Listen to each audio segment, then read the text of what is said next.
Rajkot Saurashtra university પીએચડીની પ્રવેશ પ્રક્રિયા આવી ફરી વિવાદમાં. નિયમો વિરુદ્ધ પ્રવેશ પ્રક્રિયા લેવાતી હોવાનો કોંગ્રેસ વિદ્યાર્થી નેતા દ્વારા કરવામાં આવ્યો આક્ષેપ.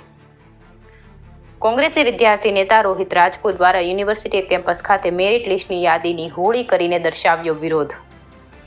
વિરોધ સાથે પીએચડીની પ્રવેશ પ્રક્રિયાનો અંતિમ તબક્કો રદ કરવા માંગણી.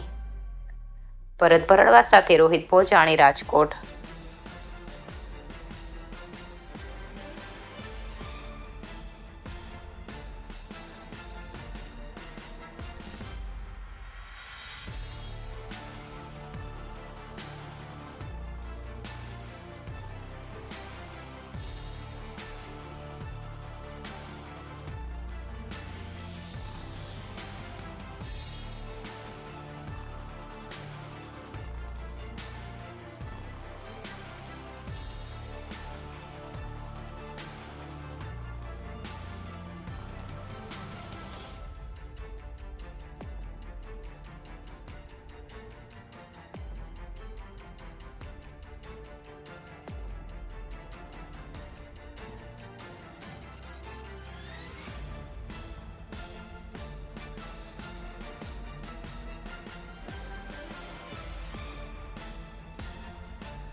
આપનું નામ? રોહિતસિંહ રાજપૂત, ઝોનલ પ્રવક્તા, ગુજરાત પ્રદેશ કોંગ્રેસ સમિતિ. આજે વિરોધ કરવા આવ્યા છે, શું વિરોધ? આજે કોંગ્રેસના કાર્યકર્તાઓ દ્વારા સૌરાષ્ટ્ર યુનિવર્સિટીમાં જે પીએચડીના અલગ અલગ વિષયોમાં જે પ્રવેશ પ્રક્રિયા ચાલુ છે, એમાં પ્રવેશ પ્રક્રિયામાં તદ્દન ભરતી જે પ્રવેશ આપવામાં આવે છે નિયમ વિરુદ્ધ છે. ગઈકાલે જ અમારા સેનેટ સભ્યએ જે પ્રવેશ પ્રક્રિયાને લઈ અને જે અનામત કેટેગરીના જે નિયમોનું પાલન થવું જોઈએ યુજીસીની ગાઈડલાઈન પ્રમાણે તે નથી થયું. ગઈકાલે જ ઇતિહાસ ભવનના પીએચડીમાં પ્રવેશ મેળવનાર વિદ્યાર્થીઓનું અંતિમ મેરિટ લિસ્ટ જાહેર કર્યું. યુનિવર્સિટી અગાઉ 7 સીટો જાહેર કરી હતી અને એડમિશન માત્ર 6 જ વિદ્યાર્થીઓને આપવામાં આવ્યા. એટલે ક્યાંક ને ક્યાંક પોતાના સગા વાલા અને વાલા દવલાઓને સેટ નિયમ વિરુદ્ધ કરી અને એક સીટ ક્યાં ખોઈ બેઠા એ અમે એનો આજે જવાબ લેવા આવ્યા છે. ક્યાંક ને ક્યાંક જે યુજીસીની ગાઈડલાઈન પ્રમાણે વેઇટિંગ લિસ્ટ જાહેર કરવાનું હોય તે યુનિવર્સિટીના સત્તાધીશોએ જાહેર કર્યું નથી.